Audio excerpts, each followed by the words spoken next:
Hi bro, మీ పేరు? నా పేరు దుర్గాప్రసాద్ అండి. పిఠాపురం నియోజకవర్గం. Pithapuram town. Okay. So Pawan Kalyan garu ఇంత భారీ విజయం, ఆ, పిఠాపురంలో ఇంత మెజారిటీ ఎక్స్పెక్ట్ చేశారా?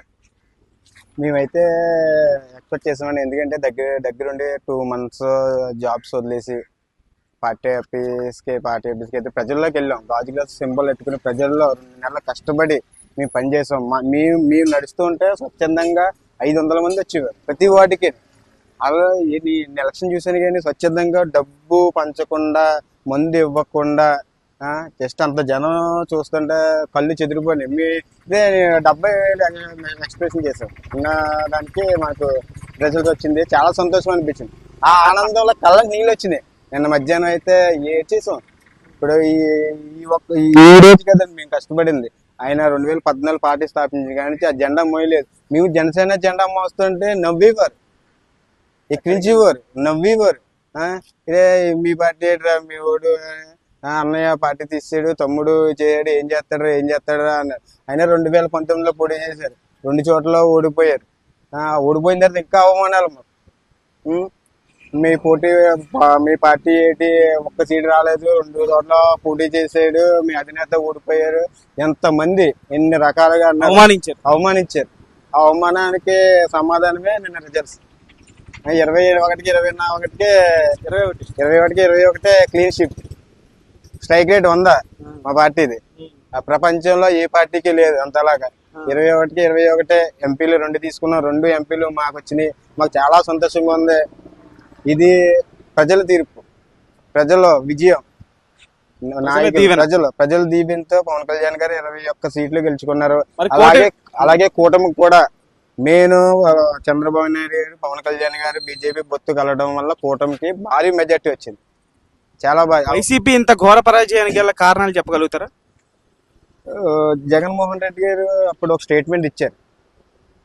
ప్రజలు నన్ను నమ్మితే, నేను పెట్టిన పథకాలు మంచివి అయితే, వాళ్ళకి చేరినవి అయితే నాకు ఓటేస్తారా అన్నారు ఒక మాట. అంటే ఈవేళ చేరలేదు, పథకాలు ఎక్కడికి వెళ్ళలేదు, ఓటేయలేదు. అది ప్రజా తీర్పు. ఆయన చేసి చాలా ఉన్నాయండి. ఆయన చేయక్కలేదు. నేను అవతాతలకి ఇంత మంచి చేశాను, అక్క చెల్లెమ్మలకి ఇంత మంచి చేశాను, వాళ్ళు ఎవరో నాకు ఓటు వేయలేదా అని చెప్పి నేను స్టేట్మెంట్ ఇచ్చారు. చాలా బాధపడుతూ ఆయన మాటల్లోనే బాధ తెలుస్తుంది. వేయలేదంటే వేయలేదు, ఓటు వేయలేదు. ఎందుకు వేస్తారంటే మన పాస్బుక్ల మీద ఆయన ఫోటో, అదో పాస్బుక్ మీద ఫొటోస్, అలా ఏంటి వీళ్ళు రౌడీ రాజకీయం ఎక్కిన కాడి నుంచి కూల కొట్టడం కానీ స్టార్ట్ చేశారు. ఎందుకు పిఠాపురంలో కూల కొట్టేశారండి. ఇది వర్మ సర్కిల్ అని ఒక టవర్ కట్టారు ఉప్పర్షన్లో, అది కూల కొట్టేశారు. వచ్చిన 15 రోజులు, నెల రోజుల్లో అంత కష్టపడి ఎంత ఖర్చు అవుతూ ఉంటుందండి జంక్షన్, అది కూల కొట్టేశారు. కూల కొట్టుకుని మొదలెట్టారు రౌడీ రాజకీయం అంతా. 15 మంది ఉంటారు. ఆ 15 మంది ఎప్పుడు టీవీలో వాళ్ళు ఏ పథకం పెట్టారు, ఏ సంక్షేమం పెట్టారు అది టీవీలో చెప్పరు. ఎవరు చంద్రబాబు నాయుడు తిడతాం, పవన్ కళ్యాణ్ గారిని తిడతాం, అందరూ ఓన్లీ తిట్లకే వాళ్ళు, తిట్లు మంత్రులు. ఈవేళ వాళ్ళందరూ ఓటమి సభ చూశారు, భారీ ఓటమి. అలా 12 గంటల నుంచి ఎవరికైనా బూతుల నుంచి వెళ్ళిపోవటం చూసారు కదా నేను విజువల్స్ అన్ని. అసలు కనీసం ఇప్పుడు అసెంబ్లీలో అపోజిషన్ లేకుండా చేశారు కదా. లేదండి, ఎవరు ఉండరు. జగన్మోహన్ రెడ్డి గారు ఉంటారు. పార్టీ నుంచి ఎవరు ఉంటారు? ప్రతిపక్షం మేము, జనసేన పవన్ కళ్యాణ్ గారు ప్రతిపక్షం, ఇంకా ప్రతిపక్షం ఉండదు. ఓన్లీ ఆ పార్టీలో జగన్మోహన్ రెడ్డి రోజా లాంటి వాళ్ళు అసెంబ్లీ గేటే తాకరేమో అని చెప్పేసి అన్నారు. చివరికి ఆవిడే అసెంబ్లీకి రానటువంటి పరిస్థితి. అన్ని రెడ్ బుక్ లో ఉంటాయండి. అవన్నీ చంద్రబాబు నాయుడు గారు తీసుకుంటారు. నేను పవన్ కళ్యాణ్ గారు అయితే స్టేట్మెంట్ ఇచ్చారు. నేను కక్షపూరితంగా రాజకీయాలు చేయను, జగన్మోహన్ రెడ్డి లాగా నన్ను ప్రజలు నెగ్గించారు, నేను ప్రజలకే న్యాయం చేసి తీరుతాను. ఆయన కక్షపూరిత రాజకీయాలు అయితే పవన్ కళ్యాణ్ గారు చేయరు, ప్రజలకు న్యాయం చేస్తారు. అదైతే కన్ఫర్మ్ మాకు ఉంది. పవన్ కళ్యాణ్ గారి మీద మాకు నమ్మకం ఉంది. అలాగే చంద్రబాబు నాయుడు గారు కూటమి ప్రభుత్వంలో ఎటువంటి పదవి ఇస్తే బాగుంటుందని మీరు కోరుకుంటున్నారు పవన్ కళ్యాణ్ గారు? అది పెద్దలు ఆలోచించుకుంటారండి, మనం అయితే ఆలోచించలేము. ఎటువంటి పదవిలో చూడాలనుకుంటారు? సీఎం తర్వాత పవర్ షేరింగ్ నాకైతే పవర్ షేరింగ్ కావాలనుకుంటున్నాను. మరి 2 సంవత్సరాలు బాబు గారు, 2 సంవత్సరాలు కళ్యాణ్ గారు అలా కోరుకుంటున్నాను.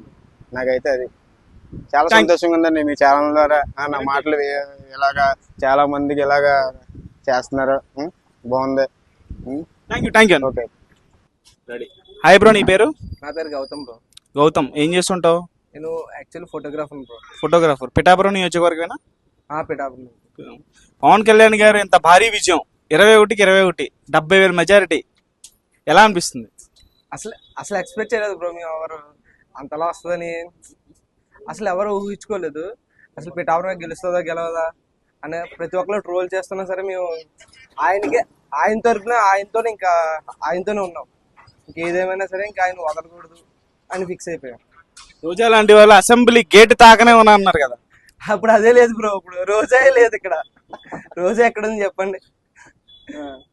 అలా కొడాలి నాని ఇంకా మొత్తం ఒక బ్యాచ్ అంతా పవన్ కళ్యాణ్ గారిని 10 సంవత్సరాలు బట్టి ట్రాల్ చేస్తూనే ఉన్నారు, నానా మాటలు అంటూనే ఉన్నారు. వాడు ఏముంది బ్రో, ఒక కిల్లి ఇస్తే ఇంకా అలా పడి ఉంటాడు. ఆ కిల్లితోనే ఇంకా బతికేస్తాడు వాడు. గుట్కా రాముడు అని ఇంకా ఒక పేరు ఉందిలే మా సైడ్. రాముడు అంటాం, గుట్కా రాముడు అని ఇంకా అలా ఒక పేరు ఉంది మా సైడ్. పవన్ కళ్యాణ్ ట్రోల్ చేసిన ఇప్పుడు తెలుస్తుంది బ్రో, పవన్ కళ్యాణ్ ట్రోల్ చేసినట్టు. మొన్నటి వరకు పవన్ కళ్యాణ్ గారిని దత్తపుత్రుడు అన్న జగన్ గారు నిన్న స్టేట్మెంట్ లో పవన్ కళ్యాణ్ గారు అన్నారు. చూసాను బ్రో, పవన్ కళ్యాణ్ గారు అలా ఉంటది మరి రెస్పెక్ట్. ఏదైనా సరే ఒక ప్లేస్ కి వచ్చాక వెంటనే మారిపోతుంది. 21 సీట్లు ఏంటి బ్రో, అసలు 175 to 75 అన్నాడు.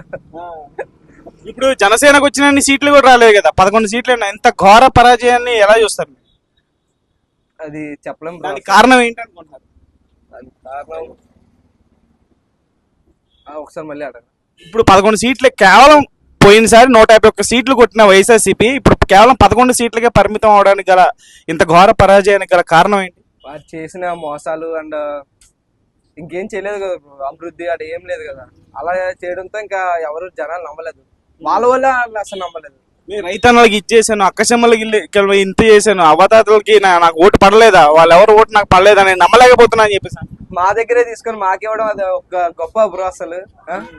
అసలు ఏం చేశాడని మహా అయితే అమ్మఒడి ఇచ్చాడు. అమ్మఒడి ముందు నుంచి ఉంది కదా, 9th క్లాస్ వాళ్ళకి ఇవ్వడం చాలా ఇచ్చాడు. అలాగా ఇప్పుడు 15,000 ఇచ్చాడంటే అది ఒక పెద్ద గొప్ప బ్రో. నాకు అర్థం కావట్లేదు. అభివృద్ధి కావాలంటే అభివృద్ధి చేయడు బ్రో, ఇంకా వచ్చినా సరే ఇంకా రాడు కూడా, ఇంకెక్కడ కనిపించడు. పాతాళానికి తొక్కేస్తాన్నారు పవన్ కళ్యాణ్ గారు. తొక్కేశారంట. అవును, వైఎస్ఆర్ తొక్కేశారు. కూటమికి ఇప్పుడు ఓవరాల్ గా 120 పై సీట్లు వచ్చినాయి. ఇన్ని సీట్లు వస్తాయని ఎక్స్పెక్ట్ చేశారు? అసలు ఎక్స్పెక్ట్ చేయలేదు. బట్ గెలుస్తాడని తెలుసు, ఎక్కడ ఇంత మెజార్టీ వస్తుందని అనుకోలేదు అసలు. పిఠాపురానికి ఫైనల్ గా పవన్ కళ్యాణ్ గారు ఎమ్మెల్యే అయిపోయారు కాబట్టి ఎటువంటి మంచి చేస్తారని మీరు కోరుకుంటున్నారు? ఇంకా పిఠాపురమే అయింది బ్రో. ఆయన ఏది చేసినా మాకు ఓకే, చేయకపోయినా ఓకే మాకు. ఆయన మా సైడ్ వస్తే చాలు, అంతే. ఇప్పుడు కూటమిలో పవన్ కళ్యాణ్ గారికి ఎటువంటి పదవి ఇస్తారని మీరు కోరుకుంటున్నారు? అంటే పవర్ షేరింగ్, కొంతమంది సీఎం 2 సంవత్సరాలు చంద్రబాబు నాయుడు గారు, 2 సంవత్సరాలు పవన్ కళ్యాణ్ గారు చేస్తే బాగుంటుంది కొంతమంది అన్నారు, కొంతమంది హోమ్ మినిస్టర్ ఇస్తే బాగుంటుంది అనుకున్నారు. మీరేమంటారు? 2 సంవత్సరాలు ఈజీగా చేస్తారు బ్రో. అంటే ముందు అనుకున్నారు కదా, అనుకున్నట్టే 2 సంవత్సరాలు సీఎం ఈజీగా చేస్తారు. చేయకపోతే అది కూటమికి ఇంకా ఉండదు value. Thank you bro. Thank you.